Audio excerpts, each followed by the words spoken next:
जयति हरिरचिन्त्यः सर्वदेवैकवन्द्यः परमगुरुरभीष्टावाप्तिदः सज्जनानां निखिलगुणगणार्णो नित्यनिर्मुक्तदोषः सरसिजनयनोऽसौ श्रीपतिर्मानदो नः नारायणं सुरगुरुं जगदेकनाथं भक्तप्रियं सकललोकनमस्कृतं च त्रैगुण्यवर्जितमजं विभुमाद्यमीशं वन्दे भवग्नममरासुरसिद्धवन्द्यम्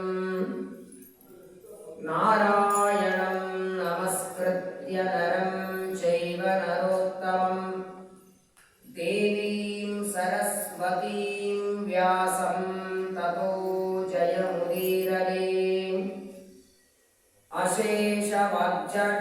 अशेषवाग्जाड्यमलापहन्त्रे नवं नवं स्पष्टसुवाक्प्रदायिनि ममेह युक्वाग्रसुरङ्गनर्तकी भव प्रसन्ना वदने च मे श्रीः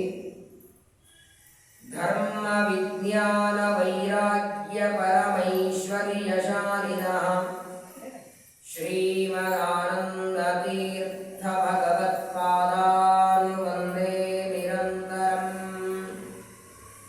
प्रथमो हनुमन्नाम द्वितीयो भीमदेव च पूर्णप्रत्यस्तृतीयस्तु भगवत्कार्यसाधकः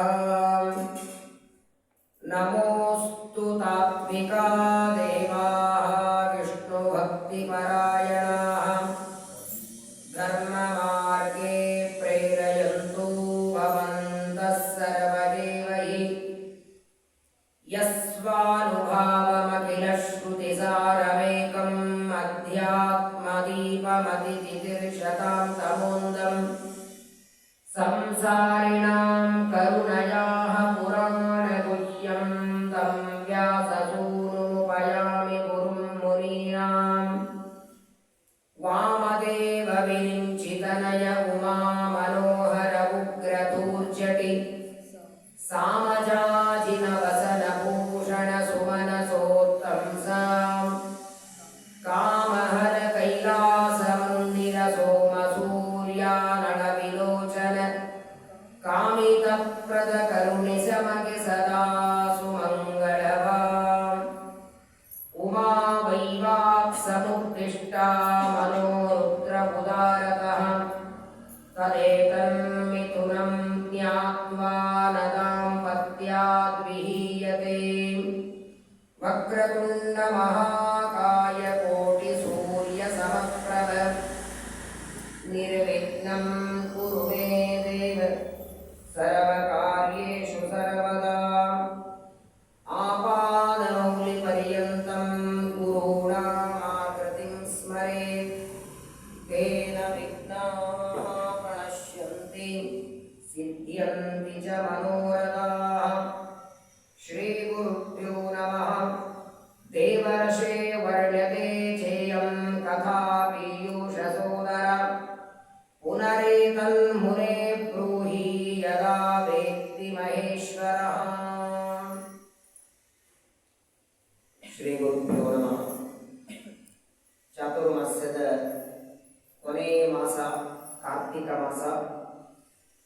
ಆಷಾಢ ಮಾಸದ ಏಕಾದಶಿ ಮಲಗಿದ ಪರಮಾತ್ಮ ಕಾರ್ತಿಕ ದ್ವಾದಶಿ ಹೇಳ್ತಾನೆ ಉತ್ಥಾನ ದ್ವಾದಶಿ.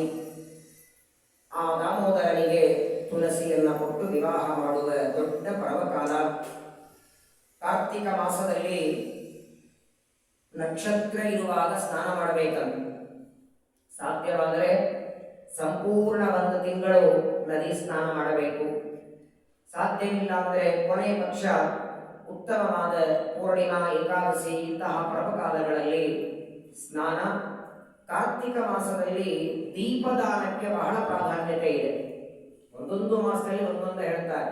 ಚೈತ್ರ ಮಾಸದಿಂದ ಫಾಲ್ಗುಣ ಮಾಸದವರೆಗೆ 12 ಮಾಸಗಳಲ್ಲಿ ಯಾವ ಮಾಸದಲ್ಲಿ ಏನು ದಾನ, ಯಾವ ವ್ರತ, ರಂಗೋಲಿಯೋ, ಪ್ರದಕ್ಷಿಣೆಯೋ, ನಮಸ್ಕಾರವೋ, ವೇದವ್ಯಾಸ ದೇವರು ಅನೇಕ ವಿಚಾರಗಳನ್ನು ಹೇಳ್ತಾರೆ. ಕಾರ್ತಿಕದಲ್ಲಿ ದೀಪಾರಾಧನೆ ಪ್ರಧಾನವಾಗಿ. ಇದರರ್ಥ ಕಾರ್ತಿಕ ಮಾಸದಲ್ಲಿ ಮಾತ್ರ ದೀಪ ಹಚ್ಚೋದು, ಇನ್ನೆಷ್ಟು ದೇವ್ರ ಮುಂದೆ ದೀಪ ಕಾರ್ತಿಕ ಬಂದ್ಮೇಲೆ ಹಿಂಗರ್ಥ ಅಲ್ಲ. 24x7 ದೇವರ ಮುಂದೆ ಯಾವಾಗಲೂ ದೀಪ ಇರಬೇಕದು. ಯಾಕಂದ್ರೆ ದೀಪ ಸಂಯೋಜನಾ ಜ್ಞಾನಂ ಪುತ್ರ ಲಾಭೋ ಭವೇಂದ್ರುವ ಅಪ್ಪಣ್ಣಾಚಾರ್ಯರು ರಾಯರನ್ನ ಸ್ತೋತ್ರ ಮಾಡುವಾಗ ಹೇಳ್ತಾರೆ, ದೀಪದ ಕೆಲಸ ಏನು? ಬೆಳಕು ಕೊಡೋದು. ಎಲ್ಲಿ ಕೊಡುತ್ತೆ? ತಾನಿದ್ದಲ್ಲಿ ಮಾತ್ರ ಕೊಡುತ್ತೆ. ಈಗ ದೀಪ ಹಚ್ಚಿದ್ರೆ ಫಸ್ಟ್ ಒಳಗೆ ಬೆಳಕು ಬರುತ್ತಾ? ಅವಾಗ ಈ ಮನೆಯಲ್ಲಿ ದೀಪ ಹಚ್ಚಿದ್ರೆ ಬೆಳಕಂತ? ಈ ಮನೆಯಲ್ಲಿ 4 ರೂಮ್ ಇದ್ದಿದ್ದು ಒಂದೊಂದು ರೂಮಿಗೆ ಒಂದೊಂದು ಬೆಳಕು ಬೇಕಾನೆ. ಆದರೆ ನೋಡಿ ಪರಮಾತ್ಮನ ಶಕ್ತಿ ಹೇಗಿದೆ ಅಂದ್ರೆ ದೀಪ ತಾನು ಇದ್ದಲ್ಲಿ ಮಾತ್ರ ಬೆಳಕ. ಆದ್ರೆ ಈ ಜ್ಞಾನವೆಂಬ ದೀಪ ಇದೆಯಲ್ಲ, ಇಡೀ ಜಗತ್ತು ಬೆಳಗುವ ದೀಪ ಇದೆ. ಒಂದು ಕಥೆ ನೆನಪಾಯ್ತು ಹೇಳ್ತೇನೆ. ಉತ್ತರಾದಿ ಮಠದ ಯತಿಗಳ ಪರಂಪರೆಯಲ್ಲಿ ಸತ್ಯಧ್ಯಾನ ತೀರ್ಥರು ಅಂತ ಬರ್ತಾರೆ. ಪಂಢರಪುರದಲ್ಲಿ ಅವರ ವೃಂದಾವನ ಇದೆ. ಸತ್ಯಾತ್ಮರಿಂದ 5ನೇಯವರು, ಹಿಂದಿನವರು. ಸತ್ಯಾತ್ಮರು, ಸತ್ಯ ಪ್ರಮೋದರು, ಸತ್ಯ ಧ್ಯಾನರು, ಸತ್ಯ ಪ್ರಜ್ಞರು, ಸತ್ಯ ಧ್ಯಾನರು. ಸತ್ಯ ಧ್ಯಾನ ತೀರ್ಥರು ಅನೇಕ ವರ್ಷ ಪೀಠದಲ್ಲಿ ಕೂತವರು. ಒಂದು ಬಾರಿ ಶೂರ್ಪಾಲಿಗೆಯಲ್ಲಿ ಅವರ ನವರಾತ್ರಿ ಉತ್ಸವ, ಆಶ್ವಿನ ಮಾಸದ ನವರಾತ್ರಿ. ಶೂರ್ಪಾಲಿಯಲ್ಲಿ ಕೃಷ್ಣಾ ನದಿಯಲ್ಲಿ ಒಬ್ಬ ಗೃಹಸ್ಥರ ಮನೆಯಲ್ಲಿ ಉತ್ಸವ ಇತ್ತು. ಸತ್ಯ ಧ್ಯಾನ ತೀರ್ಥರು ಆ ಕಾಲದಲ್ಲಿ ದೇವರ ದೀಪಕ್ಕೆ ಅಂತ ದೊಡ್ಡ ಮಣ್ಣಿನ ಮಡಿಕೆಯಲ್ಲಿ ಒಂದು 5-6 ಮಡಿಕೆ ತುಪ್ಪ ಇಟ್ಟಿದ್ದಾರೆ. ಬರೀ ದೀಪಕ್ಕೆ ಹಾಕಲಿ. ಒಳ್ಳೆ ಕೃಷ್ಣಾ ತೀರದ ಘಮಘಮ ತುಪ್ಪ. ಅದು ಕೇವಲ ನಂದಾದೀಪ. ಸಂಪೂರ್ಣ 10 ದಿನಗಳವರೆಗೆ ದೀಪ ಶಾಂತ ಆಗದೇ ಇರೋ ಹಾಗೆ. ನಾವು ದೀಪ ಯಾವಾಗ ಹಚ್ತೀವಿ ಹೇಳಿ? ಪೂಜೆಗೆ ಕೂತಾಗ. ನಾವು ಪೂಜಾ ಮಾಡೋದ್ರಲ್ಲಿ ಶಾಂತ ಆಗ್ಬಿಟ್ಟಿರ್ತದೆ. ಇಷ್ಟೇ ಎಣ್ಣೆ ಹಾಕೋ. ಇವನಿಗೆ ಕಡುಬು ತಿನ್ಲಿಕ್ಕೆ, ಬಜ್ಜಿ ತಿನ್ಲಿಕ್ಕೆ ಎಣ್ಣೆ ಬೇಕಾದಷ್ಟು ಬೇಕು. ಆ ಎಣ್ಣೆ ದೇವರೇ ಕೊಡ್ಬೇಕು. ಮತ್ತೆ ಅದ್ರ ದೇವ್ರ ಮುಂದೆ ದೀಪ ಹಚ್ಚಲಿಕ್ಕೆ ಎಣ್ಣೆ ಇಲ್ಲ ನಮ್ಮ ಹತ್ರ. ಒಂದೇ ದೀಪ ಹಚ್ಚೋದು, 2 ದೀಪ, 5 ನಿಮಿಷ. ಕೆಲವು ಮನೆಯಲ್ಲಿ ದೇವ್ರ ಪೂಜಾ ಹೋದಾಗ ನೋಡ್ಬೇಕು. ಅಸಲು ನೀವು ಅರ್ಧ ಪೂಜಾ ಆದ್ಮೇಲೆ ಹೇಳಿ ದೀಪ ಹಚ್ತೀವಿ ಅಂತಾರೆ. ಯಾಕಂದ್ರೆ ನೀವು ಪೂಜಾ ಮುಗಿದು ಹೋಗ್ಬಿಟ್ಟಿರ್ತದೆ ಎಣ್ಣೆಯನ್ನು. ಯಾವಾಗಲೂ ಉರಿಬೇಕು ನೋಡಿ. ಸೂರ್ಯ ಚಂದ್ರರ ಮೂಲಕ ಜಗತ್ತಿಗೆ ಬೆಳಕು ಕೊಟ್ಟವ ದೇವರು. ಅವನಿಗೆ ಕೊಡೋದು ಯಾರಿಗೆ ಕೊಡೋದಿಲ್ಲ. ಒಳ್ಳೆ ಮಣ್ಣಿನ ಮಡಿಕೆಯಲ್ಲಿ ತುಪ್ಪ ಹಾಕಿಟ್ಟಿದ್ದಾರೆ. ಸತ್ಯಧ್ಯಾನ ತೀರ್ಥರು ಸುಧಾ ಪಾಠ ಮಾಡ್ತಿದ್ದಾರೆ. ವಿದ್ಯಾರ್ಥಿಗಳೆಲ್ಲ ಪಾಠಕ್ಕೆ ಕೂತಿದ್ದಾರೆ. ಪಾಠ ನಡೆಯುವಾಗ ಒಬ್ಬರೊಬ್ರು ಮಾತಾಡ್ತಾರೆ. ಒಬ್ಬ ವಿದ್ಯಾರ್ಥಿ ಇನ್ನೊಬ್ಬರಿಗೆ ಕೇಳ್ತಾರೆ, ದೇವರ ಮನೆಗೆ ಹೋಗಿದ್ದೇನೋ ಅಂತ ಕೇಳ್ತಾರೆ. ಎಷ್ಟು ಚೆನ್ನಾಗಿ ಘಮ ವಾಸನೆ ಬರ್ತಿದೆ, ಒಳ್ಳೆ ಕೃಷ್ಣಾ ತೀರದ ತುಪ್ಪ. ಅಂತಹ ತುಪ್ಪ ಬಿಸಿ ಬಿಸಿ ಅನ್ನ ಇದ್ರೆ ಏನು ಊಟ ಆಗುತ್ತೆ? ನಡೆದದ್ದು ಸುಧಾಪಾಠ. ಸತ್ಯಜ್ಞಾನ ತೀರ್ಥರ ಸುಧಾಪಾಠ ಅಂತ ಕೇಳಬೇಕೆ? ಪಾಠದ ಮಧ್ಯದಲ್ಲಿ ಏನೋ ಮಾತುಗಳು ಸ್ವಾಮಿಗಳ ಕೇಳ್ತಾರೆ. ಏನದು ಮಾತು ಅಂತ ಯಾರಿಗೆ ಧೈರ್ಯ ಇದೆ ಹೇಳೋದಕ್ಕೆ? ಏನಿಲ್ಲ ಸ್ವಾಮಿ ಅಂತಾರೆ. ಅವತ್ತು ಪಾಠ ಆಯಿತು, ರಾಮದೇವರ ಪೂಜೆ ಆಯಿತು, ವಿದ್ಯಾರ್ಥಿಗಳು ಊಟ ಕೂತಿದ್ದಾರೆ. ತಾವೇ ಒಬ್ಬ ಶಿಷ್ಯನಿಗೆ ಹೇಳಿದ್ರು, ತುಂಬ ಮಡಿಕೆಗಳನ್ನ ಇಷ್ಟು ದೊಡ್ಡ ದೊಡ್ಡ ಸೌಟಿನಿಂದ ತುಪ್ಪ ಹಾಕ್ತಾ ಹೋಗ್ತಾರೆ. ತಂಬಿಗೆಯಷ್ಟು ದೊಡ್ಡ ಸೌಟು. ಆ ಎಲ್ಲ ವಿದ್ಯಾರ್ಥಿಗಳಿಗೆ ಬಡಿಸ್ತಾ ಸತ್ಯಧ್ಯಾನ ಅಂತಾರೆ. ಪಾಠಕ್ಕೆ ಕೂತಾಗ ಇದೇ ನಡೆದಿತ್ತಲ್ಲ ವಿಚಾರ. ಅಷ್ಟೊತ್ತಿಗೆ ಮನೆ ಯಜಮಾನ ಬರ್ತಾರೆ. ಗೊತ್ತಾಯ್ತು ಅವನಿಗೆ ಸ್ವಾಮಿಗಳು ತುಪ್ಪ ಬಡಿಸ್ತಿದ್ದಾರೆ ಅಂತ ಗೊತ್ತಾಗಿ ದೂರದಲ್ಲಿದ್ದು ಓಡಿ ಬರ್ತಾನೆ. ಸ್ವಾಮಿಗಳಿಗೆ ಪ್ರಾರ್ಥನೆ ಮಾಡ್ತಾನೆ. ಒಂದು ದೀಪಕ್ಕೆ ಅಂತ ಇಟ್ಟದ್ದು ಬಡಿಸೋದಕ್ಕೆ ಬೇರೆ ತುಪ್ಪ ಇದೆ, ಅದನ್ನು ಕೊಡ್ತೇನೆ, ಸ್ವಾಮಿಗಳು ಅದನ್ನು ಬಡಿಸ್ಬೇಕು ಅಂತ. ಇದನ್ನೇ ಬಡಿಸ್ತೇನೆ ಅಂತ ಸತ್ಯಧ್ಯಾನ. ಇವರಿಗೆಲ್ಲ ತುಪ್ಪ ಬಡಿಸಿ ಮೇಲ್ ರೂಮಲ್ಲಿ ಓದ್ತಾ ಕೂತಿರ್ತೇನೆ. ಅಲ್ಲಿ ಬಾಳಲು ಏಕಾಂತದಲ್ಲಿ ಕರೆದಿದ್ದಾರೆ ಅಂತ ಗಾಬರಿ ಆಗ್ಬಿಟ್ಟವನು. ಸತ್ಯ ಸತ್ಯಜ್ಞಾನ ತೀರ್ಥರು ಸುಧಾಕರ್ ಅಂತ ಅವಲೋಕನ ಮಾಡ್ತಿದ್ರು. ಎಲ್ಲರಿಗೆ ತುಪ್ಪ ಬಡಿಸಿ ಮೇಲೆ ಕೂತಿದ್ದಾರೆ. ಈ ಗೃಹಸ್ಥ ಬರ್ತಾನೆ, ಮನೆ ಯಜಮಾನ ನಮಸ್ಕಾರ ಮಾಡಿದ ಮೇಲೆ ಒಂದೇ ಪ್ರಶ್ನೆ ಕೇಳಿದಂತೆ ಸತ್ಯಜ್ಞಾನರು, ನಂದಾದೀಪಕ್ಕೆ ತುಪ್ಪ ಹಾಕ್ತೀರಂತೆಲ್ಲ, ಆ ನಂದಾದೀಪ ಎಷ್ಟೊತ್ತು ಉರಿಯುತ್ತೆ ಅಂತ ಕೇಳಿದರು. ನೀನು ಹಾಕಿದ ತುಪ್ಪ ಇರೋವರೆಗೆ, ಬಹಳ ಆದ್ರೆ ಬತ್ತಿ ಇರೋವರೆಗೆ. ಅದು ಆ ದೀಪ ಬೆಳಕು ಏನು ಕೊಡುತ್ತೆ? ಯಾವ ದೇವರ ಮನೆಯಲ್ಲಿ ಹಚ್ಚಿದ್ದೀಯ ಅಲ್ಲಿ ಮಾತ್ರ, ತಾನು ಇದ್ದಲ್ಲಿ ಮಾತ್ರ ದೀಪ ಕೊಡುವ, ಬೆಳಕು ಕೊಡುವ ಈ ದೀಪಕ್ಕೆ ಹಾಕಬೇಡ, ಜಗತ್ತೇ ಬೆಳಗುವ ನಂದಾದೀಪಗಳು ಈ ಪಂಡಿತರೆಲ್ಲ ಇವರಿಗೆ ತುಪ್ಪ ಹಾಕುವಂತ ಸತ್ಯಜ್ಞಾನ. ಇವರು ಒಬ್ಬೊಬ್ಬರು ಒಂದೊಂದು ಕಡೆಗೆ ಹೋಗಿ ಪಾಠ ಮಾಡಿ ಪ್ರವಚನ ಮಾಡಿ ವಿಷ್ಣು ಸರ್ವೋತ್ತಮತ್ವ ಸ್ಥಾಪನೆ ಮಾಡ್ತಾರಲ್ಲ, ಆ ಸೇತು ಹಿಮಾಚಲವರೆಗೆ ಮತ್ತು ಸಿದ್ಧಾಂತವನ್ನ ಬೆಳಗುವ ನಂದಾದೀಪಗಳು. ಅದು ಒಂದೆರಡು ದಿನ ಅಲ್ಲ, 100 ವರ್ಷ ಬೆಳಗುವ ದೀಪಗಳಿವೆ. ಈ ದೀಪಗಳಿಗೆ ಮೊದಲು ತುಪ್ಪ ಹಾಕುವಂತ ಸತ್ಯಜ್ಞಾನ ತೀರ್ಥರು ಭಾರ ಪ್ರೀತಿಯವರಿಗೆ. ಈಗಿನ ಸ್ವಾಮಿಗಳು ಹಾಗೆ ಇದ್ದಾರೆ. ವಿದ್ಯಾರ್ಥಿಗಳು ಅದರಲ್ಲಿಯೂ ಪರೀಕ್ಷಾ ಕೊಡೋರು ಕಂಡ್ರೆ ಸಾಮಾನ್ಯ ತಿರುಪುರಲ್ಲಿ ನೋಡಿದ್ರೆ ಸಮಗ್ರ ದ್ವೈತ ತಿರುಮಣಿ ಪರೀಕ್ಷಾ ಕೊಟ್ಟದ್ದಕ್ಕೆ ಬಂಗಾರ ಕಳೆದಾಕಿದ್ದಾರೆ ಕೈಯಲ್ಲಿ, ನೋಡಿರಲ್ಲ ವಿಡಿಯೋದಲ್ಲಿ. ವಿದ್ಯಾರ್ಥಿಗಳಿಗೆ ಪ್ರೋತ್ಸಾಹವನ್ನು ಕೊಡೋರು. ಹಾಗೆ ಜಗತ್ತನ್ನ ಬೆಳಗುವ ದೀಪ ಅದು ನಾವು ಕಟ್ಟಿಕೊಂಡು ಹಚ್ಚಿದ ದೀಪ ಆದರೆ ಜ್ಞಾನ ದೀಪ. ಪರಮಾತ್ಮನ, ವಾಯುದೇವರ, ಗುರುಗಳ ತತ್ವಜ್ಞಾನವೆಂಬ ದೀಪ ಜಗತ್ತು ಬೆಳಗುತ್ತದೆ. ಅಂತಹ ದೀಪವನ್ನ ನಿತ್ಯದಲ್ಲಿ ನಾವು ಹಚ್ಚಬೇಕಾದದ್ದು. ದೊಡ್ಡ ಒಂದು ಸಂತೋಷದ ಸುದ್ದಿ ಅಂದರೆ, ನಮ್ಮ ಮಠದಲ್ಲಿ 360 ದಿನ ಪ್ರವಚನ ನಡಿಬೇಕು ಅಂತ ಸಂಕಲ್ಪ ಮಾಡಿದ್ದಾರೆ. ಇವೆಲ್ಲ ಬಂದ್ರೆ ಆಗತ್ತೆ. ಒಂದು ವಾರದಲ್ಲಿ 3 ದಿನ, ವಾರ ಪ್ರವಚನ ಇದ್ರೆ 3 ದಿನ, 10 ದಿನ ಇದ್ರೆ 4 ದಿನ, ಕೊನೆ ಮಂಗಳ ದಿನ ಊಟಿದ್ರೆ ಅವತ್ತು. ನೋಡಿ, ಉಪನ್ಯಾಸ ಪ್ರವಚನಗಳು ನಡಿಬೇಕು ಅಂದರೆ ಶ್ರೋತೃ ವರ್ಗ ಬೇಕು, ಕೇಳೋರು ಬೇಕು ಮೊದಲು. ವಿಶೇಷವಾಗಿ ಪ್ರಾಯ ಹೆಸರು ಮಾತ್ರ ರಾಯರ ಮಠ, ನಸರಾಜರ ಮಠ ಅಂತ ಇಟ್ಟಿರ್ತಾರೆ. ನಿಜವಾಗಿ ರಾಯರಿಗೆ, ನಸರಾಜರಿಗೆ ಪ್ರಿಯವಾದ ಕೆಲಸ ಯಾವುದು? ಅಸ್ತೋದಕ, ಊಟ, ಚಿರೋಟಿ ಆಯ್ತು, ಬಾಲುಷಿ ಆಯ್ತು, ಇಡೀ ಆಯುಷ್ಯ ಒಂದಿನ ಊಟಕ್ಕೆ ಒದ್ದಾಡಿದವರಲ್ಲ ಅವರು. ಮಧ್ಯರಾತ್ರಿವರೆಗೆ ಗ್ರಂಥಗಳನ್ನು ಬರೀಬೇಕು, ಬೆಳಗಾದ್ರೆ ಮತ್ತೆ ಓದಬೇಕು. ಸಂಪೂರ್ಣ ಜೀವನ ಪಾಠಕ್ಕಾಗಿ ಇಟ್ಟವರು ನಸರಾಜರಾಗಲಿ, ನಮ್ಮ ಮಂತ್ರಾಲಯ ಪ್ರಭುಗಳಾಗಲಿ 50 ಗ್ರಂಥ ಕೊಟ್ಟಿದ್ದಾರೆ ಜಗತ್ತಿಗೆ. ಮತ್ತೆ ಅವರ ಹೆಸರಿನಿಂದ ಮಠ ಮಾಡಿ, ಅದು ಕೇವಲ ತೀರ್ಥಪ್ರಸಾದನೂ ಬೇಕು. ಹೊಟ್ಟೆ ಇದ್ದಿದ್ರೆ ತಲೆಗೆ ಹಾಕಲು ಪ್ರವಚನ ಬರ್ತಾರೆ, ಇಲ್ಲಾಂದ್ರೆ ಯಾರು ಬರ್ತಾರೆ. ಆದರೆ ಕೇವಲ ತೀರ್ಥಪ್ರಸಾದಕ್ಕೆ ಮಾತ್ರ ಸೀಮಿತ ಆಗುವುದು ಬೇಡ, ಅದು ಜ್ಞಾನ ಕಾರ್ಯಕ್ಕೂ ನಮ್ಮ ಮಠ ಆಗಲಿ ಎನ್ನುವ ದೃಷ್ಟಿಯಿಂದ ಹೊಸದಾಗಿ ನಿರ್ಮಾಣ ಮಾಡಿದ್ದಾರೆ, ಯೋಚನೆ ಮಾಡಿದ್ದಾರೆ. ಅದರ ದೇವರೇ ಪೂರ್ಣಗೊಳಿಸಬೇಕು. ನಿತ್ಯದಲ್ಲಿ ಪ್ರವಚನ ನಡಿಬೇಕು. ವಿಶೇಷವಾಗಿ ನಮ್ಮೆಲ್ಲರ ಶರೀರದೊಳಗೆ, ನಮ್ಮ ದೇಹದೊಳಗೆ, ನಮ್ಮ ಮನಸ್ಸನ್ನ ಕಂಟ್ರೋಲ್ ಮಾಡುವ ಗುರುಗಳು ನಮ್ಮ ಮನೋನಿಯಾಮಕ ಉಗ್ರದೇವರು. ಮನಸ್ಸೊಂದು ಚೆನ್ನಾಗಿದ್ರೆ ಸಾಕು. ನೋಡಿ, ನಿಮ್ಮ ಕಣ್ಣಿಗೇನೋ ಆದರೆ, ಕಣ್ಣಲ್ಲಿ ಕಸಾನೋ ಧೂಳಿನೋ ಹೋದರೆ ಬಹಳ ಆದ್ರೆ ತಿಕ್ಕೊಳ್ತೀರಿ, ನೋವಾಗುತ್ತೆ, ಒಂದಿನ ಮಲಗ್ತೀರಿ. ಬಹಳ ಕಣ್ಣಿಗೆ ನೋವಾದರೆ ಕಣ್ಣು ಮಾತ್ರ ನೋಯ್ತದೆ, ಕಿವಿಯಲ್ಲಿ ನೀರು ಹೋಗಿ ಕಿವಿಗೆ ನೋವಾದರೆ ಕಿವಿ ಮಾತ್ರ ನೋಯ್ತದೆ. ಯಾವ ಇಂದ್ರಿಯಕ್ಕೆ ಹಾನಿಯಾಗುತ್ತೋ ಅದು ಮಾತ್ರ ನೋಯ್ತದೆ. ಆದರೆ ಮನಸ್ಸಿಗೆ ನೋವಾದರೆ ಸಂಪೂರ್ಣ ಬಾಡಿನೇ ಕೆಲಸಕ್ಕೆ ಹೋಯಿತು. ಮನಸ್ಸಿಗೆ ನೋವಾದರೆ ನೀವು ಕಣ್ಣು ಮುಂದೆ ಏನಿಟ್ರೆ ಗೊತ್ತಾಗಲ್ಲ, ಏನು ಮಾತಾಡಿದ್ದು ಕೇಳಿಸಲ್ಲ, ಏನು ಬಡಿಸಿದ ರುಚಿ ಹತ್ತೋದಿಲ್ಲ.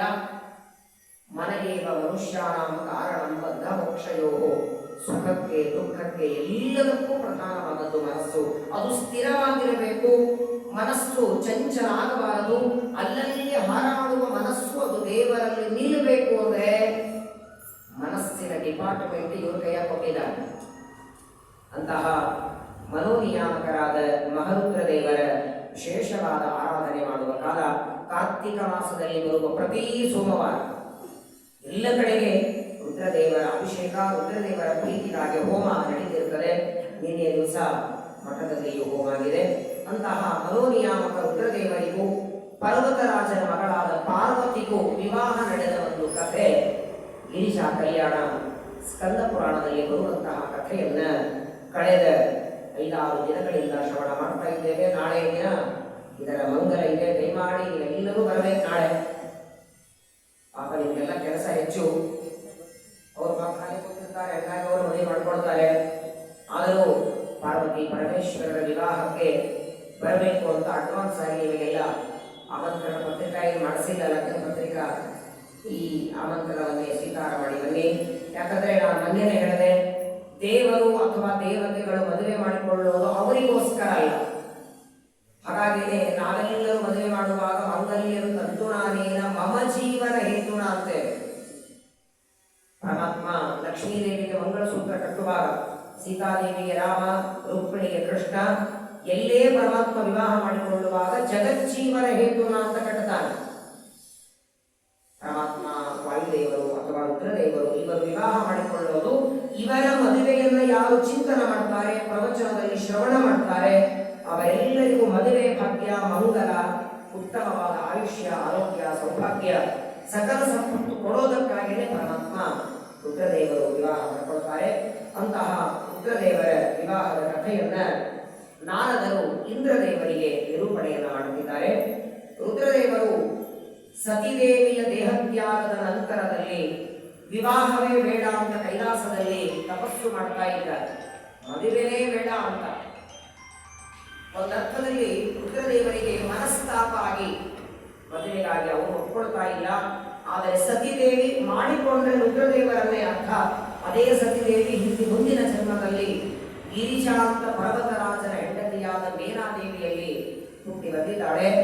ರುದ್ರದೇವರನ್ನೇ ವಿವಾಹ ಮಾಡಿಕೊಳ್ಳಬೇಕು ಅಂತ ಪಾರ್ವತಿಯ ಅಪೇಕ್ಷೆ. ರುದ್ರದೇವರಾದರೂ ಮದುವೆಗೆ ಹೋಗ್ತಾ ಇಲ್ಲ. ಅದಕ್ಕೆ ನಾರದರು ಒಂದು ಉಪಾಯವನ್ನ ಮಾಡಿ ಇಂದ್ರದೇವರನ್ನ ಕೊಟ್ಟು ಕಳಿಸ್ತಾರೆ. ಎಲ್ಲಿಗೆ? ಕಾಮನ ಮನೆಗೆ. ಮನ್ಮಥ 5 ಬಾಣಗಳನ್ನ ಪ್ರಯೋಗ ಮಾಡಿ ಏನಾದರೂ ಮಾಡಿ ರುದ್ರದೇವರು ಸತಿದೇವಿಯನ್ನು ಒಲಿಸುವಂತೆ ಮಾಡುವಂತ ಇಂದ್ರದೇವರು ಬಂದು ಮನ್ಮಥನಿಗೆ ಹೇಳ್ತಾರೆ. ಆಗಲಿ ಅಂತ ಒಪ್ಪಿಕೊಂಡ ಮನ್ಮಥ ಕೈಲಾಸ ಪರ್ವತಕ್ಕೆ ಬರ್ತಾರೆ. ಅರ್ಘ್ಯ ಪಾದ್ಯ ಪೂಜೆಗೆ ಬೇಕಾಗುವ ಸಾಮಗ್ರಿಗಳೆಲ್ಲ ತಗೊಂಡು ಬರ್ತಾರೆ. ಹೂವ, ತುಳಸಿ ಎಲ್ಲ ಪದಾರ್ಥ ತಂದು ಮೊದಲು ರುದ್ರದೇವರನ್ನ ಪೂಜೆಯನ್ನ ಮಾಡಿ ಅನಂತರ ರುದ್ರದೇವರಿಗೆ ಮೋಹಗೊಳಿಸಬೇಕು. ತನ್ನ ಬಾಣಗಳನ್ನ ಹಾಕಿ ಕಾಮಬಾಣಕ್ಕೆ ವಶನಾಗಿ ರುದ್ರದೇವರು ಸತಿದೇವಿಯನ್ನ ಒಪ್ಪಿಕೊಳ್ಳುವಂತೆ ಮಾಡಬೇಕು ಅಂತ ಪ್ರಯತ್ನ ಮಾಡ್ತಾ ಇದ್ರೆ ತಮ್ಮ 3ನೇ ಕಣ್ಣಿನಿಂದ ಕಾಮನನ್ನ ದಹನ ಮಾಡಿಬಿಟ್ಟಿದ್ದಾರೆ, ಸುಟ್ಟು ಬೂದಿ ಮಾಡಿಬಿಟ್ಟಿದ್ದಾರೆ. ನೋಡಿ, ಇಂದ್ರದೇವರ ನಾರದರ ಸಂಕಲ್ಪ ಈ ಕಾಮನಿಂದಲಾದರೂ ರುದ್ರದೇವರು ವಿವಾಹ ಮಾಡಿಕೊಳ್ಳುವಂತೆ ಆಗಲಿ ಅಂತ ಅವರು ಅಪೇಕ್ಷೆ ಪಟ್ಟರೆ ರುದ್ರದೇವರು ಅವರನ್ನೇ ದಹನ ಮಾಡಿರ್ತಾರೆ. ಕಾಮ ಯಾವಾಗ ಸತ್ತೋಗಿ ಬಿಟ್ಟ ನೋಡಿ, ಕಾಮನ ಹೆಂಡತಿ ವಿಲಲಾಪ ರತಿರ್ಹೀನ ಮಧುನಾ ಧಂದುನಾ ಸಹ ವಿಲಪಂತಿಸು ಬಹುಯಶಃ ಮಧುನಾ ಪರಿಸಂತ್ವತ. ದೇವತೆಗಳಲ್ಲಿ ಯಾವಾಗಲೂ ಅನ್ಯೋನ್ಯವಾಗಿರ್ತಾರೆ. ಗಂಡ ಹೆಂಡತಿಯರಲ್ಲಿ ಯಾವ ಕಾರಣಕ್ಕೂ ಬೇರೆ ಆಗಲ್ಲ ಅವರು. ಈಗ ನೋಡಿ, ಮನ್ಮಥ ರುದ್ರದೇವರನ್ನ ಬಾಣಗಳನ್ನ ಹಾಕಿ ವಶ ಮಾಡಿಕೊಂಡು ಪಾರ್ವತಿಯ ವಿವಾಹಕ್ಕೆ ಒಪ್ಪಿಕೊಳ್ಳುವಂತೆ ಮಾಡಬೇಕು ಅಂತ ಬಂದ್ರೆ ತಮ್ಮ ಕಣ್ಣಿನಿಂದ ಭಸ್ಮ ಮಾಡಿಬಿಡ್ತಾರೆ. ಕಣ್ಣಿದರಿಗೆ ಗಂಡ ಸತ್ತು ಬಿದ್ದಿದ್ದಾಳೆ. ಕಾಮನ ಹೆಂಡತಿಯಾದ ರತಿದೇವಿ ಜೋರಾಗಿ ಅಳೋದಕ್ಕೆ ಶುರು ಮಾಡ್ತಾಳೆ. ಎಲ್ಲ ಬಂಧುಗಳು ಬಂದಿದ್ದಾರೆ. ಹೆಂಡತಿಗೆ ತಂದೆ, ತಾಯಿ, ಅತ್ತೆ, ಮಾಮ, ಮೈದನ, ನಾದಿನಿ ಏನಾದರೂ ಇರಲಿ, ಆದರೆ ಗಂಡನ ಸ್ಥಾನ ಏನು ತುಂಬಲಿಕ್ಕೆ ಸಾಧ್ಯ ಇಲ್ಲ. ಅವಳು ಪತಿವ್ರತ ಅಂತ ಅನಿಸ್ಕೊಳ್ಳೋದು ಪತಿ ಇದ್ರೆ. ಗಂಡನೇ ಸತ್ತು ಹೋಗಿ ಉಳಿದ ಬಂಧುಗಳಿದ್ರೆ ಲಾಭ ಏನು? ಬೇಕಾದಷ್ಟು ಸಮಾಧಾನ ಮಾಡಬಹುದು, ಅತ್ತೆ, ಮಾಮ, ತಂದೆ, ತಾಯಿ ಸಮಾಧಾನ ಮಾಡಬಹುದು. ಆದರೆ ಒಂದು ದೊಡ್ಡ ಧೈರ್ಯ ಏನು ಗಂಡನ ಜೊತೆಗಿದ್ರೆ ಇರತ್ತೋ, ಗಂಡನಾದ ಮನ್ಮಥನನ್ನ ಕಾಮನನ್ನ ರುದ್ರದೇವರು ಸುಟ್ಟು ಬೂದಿ ಮಾಡಿದ್ದಾರೆ. ಅಳತಾ ಅಳತಾ ರುದ್ರದೇವರ ಹತ್ರ ಬಂದಂತೆ ರತಿದೇವಿ ಕಾಮನ ಹೆಂಡತಿ ಬಂದು ಹೇಳ್ತಾಳೆ, ಸ್ವಾಮಿ, ನನ್ನ ಗಂಡನನ್ನ ಸಂಹಾರ ಮಾಡಿ ನಮ್ಮನ್ನ ಬೇರೆ ಮಾಡಿದ್ದೀರಿ.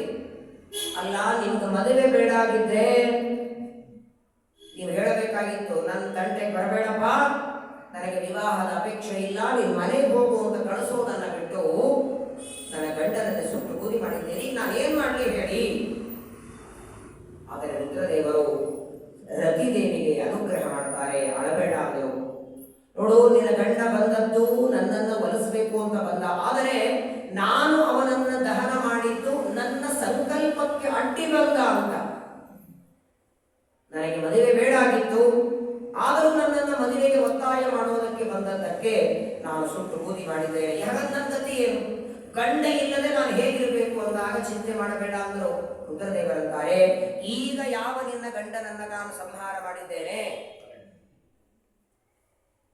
ಯಾವ ನಿನ್ನ ಗಂಡನನ್ನ ಸಂಹಾರ ಮಾಡಿದ್ದೇನೆ, ಇದೇ ನಿನ್ನ ಗಂಡ ಮನ್ಮಥ ಕಾಮ. ಮುಂದೆ ಶ್ರೀಕೃಷ್ಣ ಪರಮಾತ್ಮ ರುಕ್ಮಿಣಿಯನ್ನು ಮದುವೆ ಮಾಡಿಕೊಂಡಾಗ ರುಕ್ಮಿಣಿಯಲ್ಲಿ ಇವನು ಮೊದಲನೇ ಮಗನಾಗಿ ಹುಟ್ಟಿ ಬರ್ತಾನೆ. ಸರಿ, ಅವರೇನು ಮತ್ತೆ ಹುಟ್ಟಿ ಬರ್ತಾರೆ, ನನಗೂ ಅವರಿಗೂ ಸಂಬಂಧ ಆಗಬೇಕಲ್ಲ.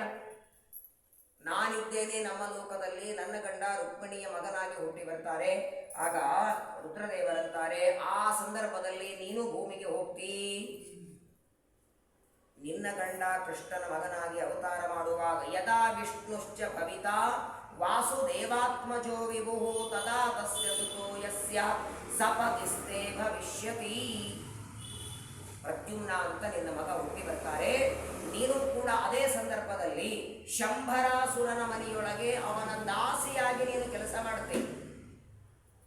ಆಗ ಮತ್ತೆ ನಿನ್ನ ಗಂಡನ ಜೊತೆಗೆ ನಿನಗೆ ಸಮಾಗಮ ಆಗತ್ತೆ ಅಂತ ರತಿದೇವಿಗೆ ರುದ್ರದೇವರು ವರ ಕೊಡುತ್ತಾರೆ. ಅದಕ್ಕೆ ತಕ್ಕಂತೆ ಮುಂದೆ ಕೃಷ್ಣ ಪರಮಾತ್ಮ ರುಕ್ಮಿಣಿಯನ್ನು ವಿವಾಹ ಮಾಡಿಕೊಂಡ ಮೇಲೆ ಭಾಗವತ ಹೇಳುತ್ತದೆ, ರುಕ್ಮಿಣಿಯನ್ನು ಕರ್ಕೊಂಡು ಕೈಲಾಸಕ್ಕೆ ಬಂದ ಅಂತೆ.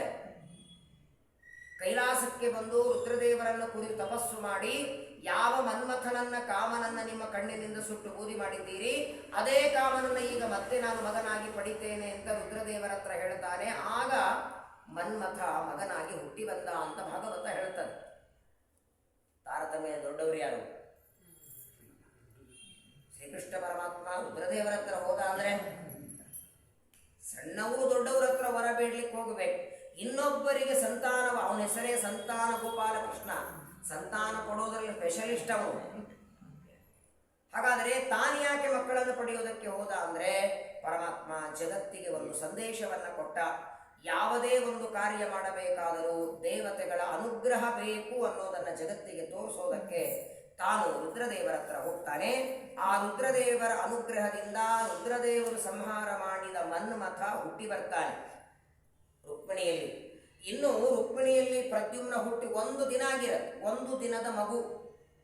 ಶಂಬರಾಸುರನಿಗೆ ನಾರದರು ಹೋಗಿ ಹೇಳ್ತಾರೆ, ನೋಡು ಶಂಬರಾಸುರ, ನಿನ್ನ ಶತ್ರು ರುಕ್ಮಿಣಿಯ ಮಗನಾಗಿ ಹುಟ್ಟಿದ್ದಾನೆ, ಅವನು ದೊಡ್ಡವನಾದರೆ ನಿನಗೆ ಅಪಾಯ ತಪ್ಪಿದ್ದಲ್ಲ, ಹೀಗೆ ಮಗುಗಿದೆ ಏನಾದರೂ ಮಾಡು. ಶಂಬರಾಸುರ ಬಂದ, ರುಕ್ಮಿಣಿಗೆ ಗಾಢವಾಗಿ ನಿದ್ದೆ ಹತ್ತಿದೆ. ಆ ರುಕ್ಮಿಣಿಯ ಪಕ್ಕದಲ್ಲಿ ಇರುವ ಮಗುವನ್ನು ಎತ್ತಿ ಸಮುದ್ರದಲ್ಲಿ ಎಸೆದು ಬಿಟ್ಟ. ಶಂಬರಾಸುರ ಇರುವ ಮಗುವನ್ನು ಎಸೆದು ಬಿಟ್ಟ. ಚಿಂತೆ ಅಂತಾನೆ, ಹೇಗೋ ನನ್ನ ಶತ್ರು ಸತ್ತೋಗಿ ಬಿಟ್ಟ, ನಾನು ಆನಂದವಾಗಿರ್ತೇನೆ ಅಂತ ಆ ಮಗುವನ್ನ ಒಂದು ಮೀನು ನುಂಗು ಬಿಡುತ್ತದೆ.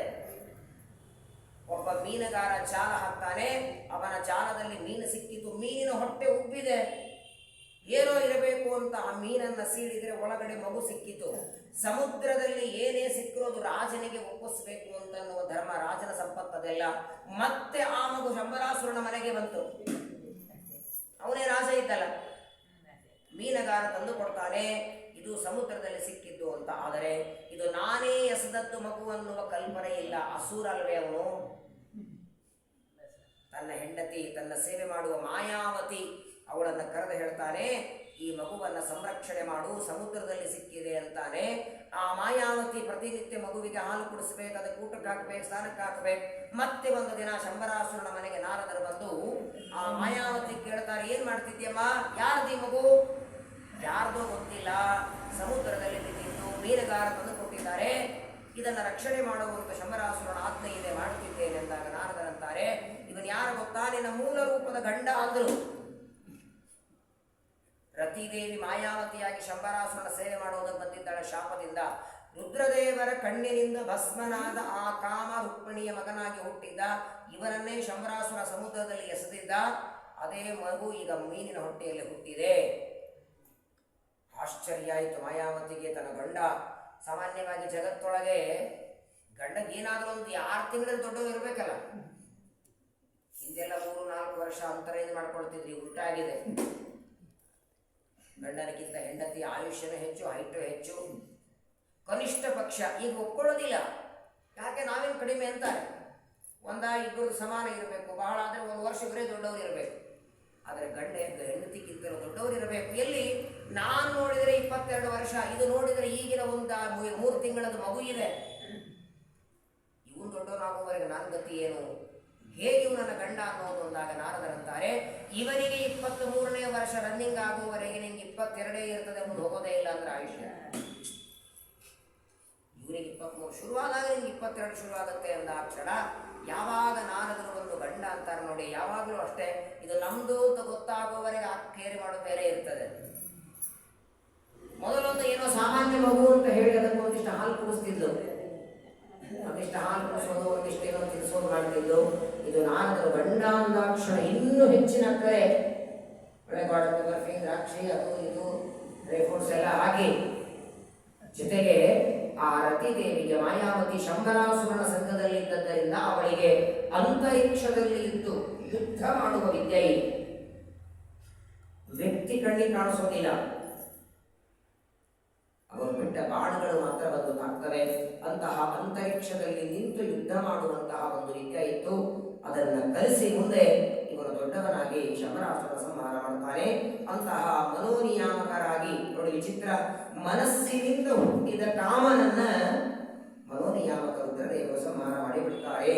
ಯಾವಾಗ ಕಾಮನನ್ನ ರುದ್ರದೇವರು ಸಂಹಾರ ಮಾಡಿದರೋ ಮುಂದೇನು ಸತ್യമೇ ತತ್ಪುರಾ ಪಾರ್ಥ ಪವಸ್ಸೇನಂ ಮನೋಷಿತಂ ಅತಸ್ತಸ್ತಪಸಾಯೋಗೋ ನ ಕರ್ತವ್ಯೋ ಮಯಾನಯ. ರುದ್ರದೇವರಿಗೆ ಒಂದು ರೀತಿ ಮನಸ್ಸಿಗೆ ನೋವಾಯಿತು. ಏನ್ ಮಾಡಿದೆ ನಾನು? ನನ್ನನ್ನ ವಿವಾಹ ಮಾಡಿಕೊಳ್ಳುವುದಕ್ಕೆ ಪ್ರಚೋದನೆ ಮಾಡೋದಕ್ಕೆ ಬಂದಿದ್ದ, ಬೇಡ ಅಂತ ಕಳಿಸುವುದಾಗಿ ಇಲ್ಲ, ವಿವಾಹಕ್ಕೆ ಒಪ್ಪಿಕೊಳ್ಳಬೇಕಾಗಿತ್ತು. ವ್ಯರ್ಥವಾಗಿ ಕಾಮನನ್ನ ಕೊಂದು ಹಾಕಿಬಿಟ್ಟೆ. ಆ ಕಾಮನನ್ನು ಸಂಹಾರ ಮಾಡಿದ್ದಕ್ಕೆ ಕೆಲವು ದಿನಗಳವರೆಗೆ ನಾನು ತಪಸ್ಸು ಮಾಡಬೇಕು ಅಂತ ಇಚ್ಛೆ ಆಯಿತು ರುದ್ರದೇವರಿಗೆ. ತಪೋ ವಿನಾ ಶುದ್ಧ ದೇಹೋ ನ ಕಥಂಚನ ಜಾಯತೆ. ತಪಸ್ಸು ಮಾಡದ ಹೊರತು ಮನಸ್ಸಿಗೆ ನೆಮ್ಮದಿ ಶುದ್ಧಿ ಆಗೋದಿಲ್ಲ ಅಂತ ಹೇಳಿ ಏಕಾಂತದಲ್ಲಿ ತಪಸ್ಸು ಮಾಡಿ ಸಿದ್ಧಿಯನ್ನು ಪಡಿಬೇಕು ಅಂತ ಮಹತ್ಕಾರ್ಯಾಣಿ ಯಾನೀಹ ತೇಷಾ ಮೂಲಂ ಸದಾ ತಪಃ. ಯಾರನ್ನೇ ನೋಡಿ, ಯಾವುದೇ ದೇವತೆಗಳ ಋಷಿಗಳ ಕಥೆ ನೋಡಿ, ಒಂದು ದೊಡ್ಡದಾದ ಕಾರ್ಯ ಮಾಡಬೇಕು ಅಂದ್ರೆ ಅದಕ್ಕಿಂತ ಮೊದಲು ತಪಸ್ಸು ಮಾಡಿ ಪುಣ್ಯ ಗಳಿಸಿರ್ಬೇಕು. ಎಲ್ಲಾ ಕೆಲಸಗಳು ರೊಕ್ಕ ಹಣದಿಂದಲೇ ಆಗತ್ತೆ ಅಂತಿಲ್ಲ. ಯಾವುದೇ ಕಾರ್ಯ, ಮನೆ ಕಟ್ಟೋ ಕೆಲಸ ಇರಲಿ, ಯಾವುದೋ ಒಂದು ಮಠ ಕಟ್ಟೋ ಕೆಲಸ ಇರಲಿ, ಪ್ರಯಾಣ ಇರಲಿ, ಸಣ್ಣದು ದೊಡ್ಡದು ಯಾವುದೇ ಒಂದು ಕೆಲಸ, ಕೈಯಲ್ಲಿ ಹಣ ಇದ್ದ ಮಾತ್ರಕ್ಕಾಗಲ್ಲ. ಹಣ ಇದ್ರೂ ಕೂಡ ಪುಣ್ಯ ಬಹಳ ಮಹತ್ವ. ಅಕೌಂಟ್ ಅಲ್ಲಿ ಪುಣ್ಯ ಇರಲಿಲ್ಲ ಅಂದ್ರೆ ಬೇಕಾದಷ್ಟು ಹಣ ಇದ್ರೂ ಕೂಡ ಆ ಕಾರ್ಯ ನಿರ್ವಿಘ್ನ ಆಗೋದಿಲ್ಲ. ಯಾಕಂದ್ರೆ ಅಲ್ಲಿ ಬರುವ ವಿಘ್ನಗಳಿಗೆ ನಿಮ್ಮ ಹಣ ಏನ್ ಕೆಲಸಕ್ಕಾಗೋದಿಲ್ಲ. ಒಂದು ಮನೆ ಕಟ್ಟೋದಕ್ಕೆ 5 ಕೋಟಿ ರೂಪಾಯಿ ಕೈಯಲ್ಲೇ ಇದೆ, ಬೇಕಾದಷ್ಟು ಸಾಮಗ್ರಿಗಳು ಇದೆ, ಕಟ್ಟವರು ಇದ್ದಾರೆ. ಆದರೆ ಆ ಮನೆ ಕಟ್ಟೋದಕ್ಕೆ ಬೇಕಾಗುವ ಪುಣ್ಯ ನಿಮ್ಮ ಹತ್ರ ಇರಲಿಲ್ಲ ಅಂತ ಇಟ್ಕೊಳ್ಳಿ, ಕೈಯಲ್ಲಿ ದುಡ್ಡಿದೆ, ಬೇಕಾದಷ್ಟು ಕೆಲಸ ಮಾಡೋರಿದ್ದಾರೆ, ಯಾವುದೋ ಒಂದು ವಿಘ್ನ ಬರ್ತದೆ, ಏನೋ ಒಂದು ಅಡ್ಡಿ ಬರ್ತದೆ, ಏನೋ ಕಾರಣದಿಂದ ಕೆಲಸ ಮುಂದೆ ಹೋಗುತ್ತೆ. ಪುಣ್ಯ ಬಹಳ ಮಹತ್ವದ್ದು. ಹಾಗಾಗಿ ರುದ್ರದೇವರು ಆಗಿದ್ದಾಗ ತಾವು ಮಾಡಿದ ಕೆಲಸಕ್ಕೆ ಸ್ವಲ್ಪ ಮನಸ್ಸಿಗೆ ನೋವಾಗಿ ತಪಸ್ಸಿಗೆ ಹೋಗಿಬಿಡ್ತಾರೆ. ಶುದ್ಧೇತಿ ವಚನಂ ಮಾತಾ ಪಿತಾ ಚ ಬೃಹದಾಂ ಶುಭಂ. ಈ ಕಡೆ ಏನಾಯಿತು ನೋಡಿ, ರುದ್ರದೇವರು ತಪಸ್ಸಿಗೆ ಹೋದ ಮೇಲೆ ಈ ರತಿದೇವಿ ಏನ್ ಮಾಡ್ತಾಳೆ, ಹಿಮಾಲಯ ಪರ್ವತರಾಜನ ಮನೆಗೆ ಬಂದ. ತನ್ನ ಗಂಡನಾದ ಕಾಮನನ್ನ ರುದ್ರದೇವರು ಸುಟ್ಟು ಬೂದಿ ಮಾಡಿದ ಮೇಲೆ ರತಿದೇವಿ ಹಿಮವತ್ ಪರ್ವತರಾಜನ ಮನೆಗೆ ಬರ್ತಾಳೆ. ರಾಜ ಆದರದಿಂದ ಸ್ವಾಗತ ಮಾಡ್ತಾನೆ, ಕೂರಿಸ್ಕೊಳ್ತಾನೆ. ಏನಮ್ಮ ಹೇಗಿದ್ದಿ, ಏನಾಯ್ತು, ಯಾಕೆ ಮುಖ ಎಲ್ಲ ಮಾಡಿದೆ? ಸಹಜವಾಗಿ ಪರ್ವತರಾಜ ಕೇಳ್ತಾನೆ. ಆಗ ರತಿದೇವಿ ಹೇಳ್ತಾಳೆ, ಏನ್ ಮಾಡ್ಲಿ, ನನ್ನ ಗಂಡ ರುದ್ರದೇವರ ಮೇಲೆ ಬಾಣಗಳನ್ನ ಪ್ರಯೋಗ ಮಾಡಿ ಕಾಮಬಾಣದಿಂದ ಅವರನ್ನ ವಿವಾಹ ಮಾಡಿಕೊಳ್ಳುವಂತೆ ಪ್ರಚೋದನೆ ಮಾಡಬೇಕು ಅಂದಾಕ್ಷರ ರುದ್ರದೇವರು 3ನೇ ಕಣ್ಣಿನಿಂದ ಭಸ್ಮ ಮಾಡಿದ್ದಾರೆ ಅಂತ ಯಾವಾಗ ಪರ್ವತರಾಜನ ಮುಂದೆ ರತಿದೇವಿ ಹೇಳಿದ್ದ ನೋಡಿ, ಪರ್ವತರಾಜ ಮಗಳನ್ನು ಕರೆದು ದಯಮಾಡಿ ಮಾಡ್ಕೋಬೇಡ ಅವರನ್ನ. ತನಗೆ ಹಳೆಯನಾಗಿ ಬರೋ ಒಂದು ಕಂಪ್ಲೇಂಟ್ ಹೇಳಿದ್ದಲ್ಲ ಇವಳು. ಅತೀ ಸಣ್ಣ ಕಾರಣ, ಕಾಮಬಾಣಗಳನ್ನು ಬಿಟ್ಟದ್ದಕ್ಕೇನೆ ಅಷ್ಟಕ್ಕೆ ಕೋಪ ಮಾಡಿಕೊಂಡು ಒಬ್ಬ ವ್ಯಕ್ತಿಯನ್ನು ಸಂಹಾರ ಮಾಡಿಬಿಡ್ತಾನೆ. ಅಂಥವ್ರ ಜೊತೆಗೆ ಸಂಸಾರ ಹೇಗೆ ಮಾಡ್ತೀನಿ ನೋಡಿ. ಮದುವೆ ಮಾಡಿಕೊಳ್ಳುವ ಗಂಡ ಕೋಟಿ ರೂಪಾಯಿ ಸಂಪಾದನೆ ಮಾಡದಿದ್ದರೂ ಚಿಂತೆ ಇಲ್ಲ. ಯಾವ ಹೆಣ್ಣಾದರೂ ಮಾಡ್ಕೊಳ್ಳಿಕ್ಕೆ ರೆಡಿ ಇದ್ದಾಳೆ. ಮೇಲಿಂದ ಮೇಲೆ ಶಾಪ ಕೊಡ್ತಾರೆ, ಮೇಲಿಂದ ಮೇಲೆ ಕೋಪ ಮಾಡ್ಕೊಳ್ತಾರೆ, ಕೋಪ ಮಾಡಿಕೊಂಡು ಇನ್ನೊಬ್ಬರನ್ನು ಕೊಲ್ತಾರೆ. ನಂದ ಗಂಡನನ್ನು ಒಪ್ಕೊಳ್ಳಿಕ್ಕೆ ರೆಡಿ ಇದ್ದಾರೆ. ಕೆಲವರು ಕಲಿಯೂರಿ ತಪಗೈದು ಪುಣ್ಯವ ಗಳಿಸಿದ್ದರೇನು ಫಲವಿಲ್ಲ. ಜ್ವಲಿಸುವ ಕೋಪದಿ ಶಾಪವ ಕೊಡುವರು, ಲಲನೆಯ ನೀವರ ಒಲಿಸುವರೇ. ವಾದಿರಾಜರಂತಾರೆ, ಬೇಕಾದಷ್ಟು ತಪಸ್ಸು ಮಾಡಿ ಮಾಡಿದ ತಪಸ್ಸಿಗೆ ಶಾಪ ಕೊಡೋ ಗಂಡನನ್ನೇ ಬೇಡ ಅಂತಾರೆ. ಹೇಗ ಮಾಡಿ ವಿವಾಹ ಮಾಡ್ಕೊಳ್ತಿ? ಶುಕ್ರೇತಿ ವಚನ ಮಾತಾ ಪಿತಾ ಹತಾಂ ಶುಭಂ. ಬೇಡ ಅಂದ್ರು. ನೀನು ವಿವಾಹ ಮಾಡಿಕೊಳ್ಳದೆ ಇದ್ರೂ ಚಿಂತೆ ಇಲ್ಲ, ಮದುವೆ ಮಾಡಿಕೊಳ್ಳದೆ ಮನೆಯಲ್ಲಿ ಇದ್ದು ನಿನಗೆ 2 ಊಟಕ್ಕಾಗ್ತೇವೆ. ಆದರೆ ಅತೀ ಸಣ್ಣ ಕಾರಣಕ್ಕೆ ಕೋಪ ಮಾಡಿಕೊಂಡು ಒಬ್ಬ ವ್ಯಕ್ತಿಯನ್ನ ಕೊಲ್ಲುವ ಕೊಲೆಗಾರನಿಗೆ ನಿಮ್ಮಗಳನ್ನು ಕೊಡುವಂತ ಕೊಡ್ತೀರಾ? ಇದ್ರೆ ಹುಡುಗ ಏನ್ ಮಾಡ್ತಾರೆ? ಅಯ್ಯೋ ತುಂಬಾ ಚೆನ್ನಾಗಿದ್ದಾನೆ, ಒಳ್ಳೆ ಮನೆ ಇದೆ, ಬೇಕಾದಷ್ಟು ಸಂಪಾದನೆ ಮಾಡ್ತಾನೆ, ವಾರಕ್ಕೆ ತಿಂಗಳಿಗೆ ಒಂದು ಮರ್ಡರ್ ಮಾಡ್ತಿರ್ತಾನಂತೆ. ಕೊಡ್ತೀರಾ ನಿಮ್ಮಗಳನ್ನ? ಕೊಲೆ ಮಾಡುವ ವ್ಯಕ್ತಿಗೆ ಊಟಕ್ಕಾಗಲ್ಲ, ಕನ್ನೆ ಯಾರು ಕೊಡ್ತಾರೆ? ಸಿಟ್ಟಿನಿಂದ ಕೊಲ್ಲುವ, ಇನ್ನೊಬ್ಬರನ್ನ ಸಂಹಾರ ಮಾಡುವಂತಹ ಇನ್ನ ಆ ರುದ್ರದೇವರನ್ನ ವಿವಾಹ ಮಾಡಿಕೊಳ್ಳೋದು ಬೇಡ. ಭಾವಿನೋತ್ತ ಭವಂದೇವ ನಾಸ್ತ್ಯ ಅನಿಚ್ಛತೋ. ಹೀಗೆ ಗೊತ್ತಾಗಿದೆ, ಮದುವೆಗಿಂತ ಮೊದಲೇ ಅವರ ಸ್ವಭಾವ ಗೊತ್ತಾಗಿದೆ. ಅದರಿಂದ ಈಗಲೂ ಕಾಲ ಮಿಂಚಿಲ್ಲ, ಬೇಡ ಅಂತ ಮತ್ತೆ ತಂದೆ ಬಂದು ತಡಿತಾರೆ. ಅಕಸ್ಮಾತ್ತಾಗಿ ರತಿದೇವಿ ಅಲ್ಲಿ ಬಂದಿರಲಿಲ್ಲ ಅಂದ್ರೆ, ರತಿದೇವಿ ಬಂದು ಹೇಳಿರಲಿಲ್ಲ ಅಂದ್ರೆ, ಇವಳೇನೋ ಮದುವೆಗೆ ಒಪ್ಕೊಂಡಿದ್ದು, ಇವಳೇ ಒಪ್ಕೊಂಡಿದ್ದಾಳೆ, ಆಯ್ತು ಮಾಡಿಕೊಡ್ತೇನೆ ಅಂತ ರೆಡಿಯಾಗಿದ್ದ. ಯಾವ ತಂದೆ ತಾಯಿಗಾದರೂ ಮಗಳ ಬಗ್ಗೆ ಚಿಂತೆ ಇರಲ್ವಾ? ಕೊನೆಯವರೆಗೂ ಮಗಳು ಸುಖವಾಗಿ, ಪರವಾಗಿಲ್ಲ, ಸಂಪಾದನೆ ಮಾಡೋದ್ರಲ್ಲಿ ಸ್ವಲ್ಪ ಕಡಿಮೆ ಇದ್ರೂ ಚಿಂತೆ ಇಲ್ಲ, ಮಗಳನ್ನು ಸುಖವಾಗಿ ನೋಡ್ಕೊಳ್ತಾಳೆ ಅಂತ ಅಪೇಕ್ಷೆ ಇದ್ದವರಿಗೆ ತಾನೇ ಮಗಳನ್ನು ಕೊಡೋದು. ಸಣ್ಣ ಸಣ್ಣ ಕಾರಣಕ್ಕೆ ಕೊಲ್ತಾನೆ, ಇನ್ನೊಬ್ಬರನ್ನ ಕಾಲದಿಂದ ಭಸ್ಮ ಮಾಡ್ತಾನೆ, ಕಣ್ಣಿನಿಂದ ಅಗ್ನಿಯಿಂದ. ಅಲ್ಲಿ ಅಸ್ತ್ರ ಬೇಡ, ಶಸ್ತ್ರ ಬೇಡ, ಚಾಕು ಬೇಡ, ಚೂರಿ ಬೇಡ, ಕಣ್ಣಿನಿಂದ ಬರುವ ಅಗ್ನಿಯಿಂದ ಭಸ್ಮ ಮಾಡ್ತಾನಂದ ಮೇಲೆ ಅಂಥವನನ್ನ ಯಾವ ರೀತಿ ಮದುವೆ ಮಾಡಿಕೊಳ್ಳೋದು? ಬೇಡ ಅಂತ ತಂದೆ ತಾಯಿ ತಡೆದರೆ ಆಗ ಪಾರ್ವತಿ ದೇವಿ, ಗಿರಿಜಾದೇವಿ ಹೇಳ್ತಾಳೆ, ಯದಿದಂ ಭವತೋ ವಾಕ್ಯಂ ನ ಸಮ್ಯಗಿತಿ ಮೇ ಮತಿಃ ಕೇವಲಂ ನಹಿ ದೈವೇನ ಪ್ರಾಪ್ತುಮರ್ಥೋಪಿ ಪ್ರಾಪ್ತುಮರ್ಥೋ ಹಿ ಶಕ್ಯತೆ ಕಿಂಚಿತ್ ದೈವಾತ್ ಹಠಾತ್ ಕಿಂಚಿದೇವ ಸ್ವಭಾವತಃ. ಯಾಕಪ್ಪ ಅಂದ್ರು? ಸರಿ, ನಿಜ, ಅವರೇನೋ ಕಾಮನನ್ನ ಸಂಹಾರ ಮಾಡಿದ್ದು ನಿಜ. ಆದರೆ ಆ ಒಂದು ಕಾರಣಕ್ಕೆ ಅದಕ್ಕೆ ಹಿನ್ನೆಲೆ ಏನಾದರೂ ಇರಬೇಕಲ್ಲ. ಅವರು ಕಾಮನನ್ನ ದಹನ ಮಾಡುವುದಕ್ಕೆ ತಾತ್ಕಾಲದಲ್ಲಿ ಬಂದ ಕೋಪ ಇದು ಕಾರಣ ಅಲ್ಲ, ಅದಕ್ಕೂ ಏನಾದರೂ ಒಂದು ಕಾರಣವಾಗಿರುತ್ತದೆ. ಸಣ್ಣ ಕಾರಣಕ್ಕೆ ಅವರನ್ನು ಬೇಡ ಅನ್ನೋದು ಇನ್ನೊಂದು ಹೆಂಗಿರ್ತದಂದ್ರೆ, ಜಗತ್ತಿನೊಳಗೆ ಒಬ್ಬ ವ್ಯಕ್ತಿಯಲ್ಲಿ ಒಂದೇನೋ ತಪ್ಪು ಕಂಡ್ರೆ ಎಲ್ಲಾ ತಪ್ಪುಗಳು ಅವನಲ್ಲಿ ಇವೆ ಅಂತ ತಿಳಿದುಕೊಳ್ಳೋದು ಒಂದು ತಪ್ಪೆ. ಯಾವತ್ತೋ ಒಂದು ದಿನ ಅನಿವಾರ್ಯವಾಗಿ ಒಂದೇನೋ ಸಣ್ಣ ತಪ್ಪು ಮಾಡಿರ್ತಾನೆ, ಆ ಒಂದು ತಪ್ಪು ಮಾಡಿದ್ದಕ್ಕೆ ಅವನು ಹಾಗಿದ್ದಾನೆ ಹೀಗಿದ್ದಾನೆ ಅಂತ ಡಿಸೈಡ್ ಮಾಡೋದಲ್ಲ.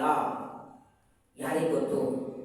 ಇವತ್ತು ಅವರು ಕಾಮನನ್ನ ಸಂಹಾರ ಮಾಡಿರಬಹುದು, ಅದು ನಾನು ಮಾಡಿದ್ದು ತಪ್ಪು ಅಂತ ಅವರಿಗೆ ಪಶ್ಚಾತ್ತಾಪವಾಗಿ ಅದರ ಪ್ರಾಯಶ್ಚಿತ್ತನ್ನು ಮಾಡಿಕೊಂಡಿರ್ತಾರೆ. ಅಷ್ಟಕ್ಕೂ ಅವರೇ ನನ್ನ ಗಂಡಾಗಬೇಕು ಅಂತ ವಿಧಿಯಲ್ಲೇ ಬರೆದಿದ್ರೆ ನೀನು ಏನು ಮಾಡ್ಲಿಕ್ಕಾಗಲ್ಲ, ನಾನು ತಪ್ಪಿಸ್ಲಿಕ್ಕಾಗ. ನೋಡಿ, ಪ್ರಪಂಚದೊಳಗೆ ನಾವೇನೇ ಪಡಿಬೇಕಾದರೂ, ದೇವರಿಂದ ಏನಾದರೂ ಬೇಕು ಅಂತ ನಾವು ಬೇಡಬೇಕಾದರೆ ನಮ್ಮಲ್ಲಿ 3 ಇರಬೇಕು.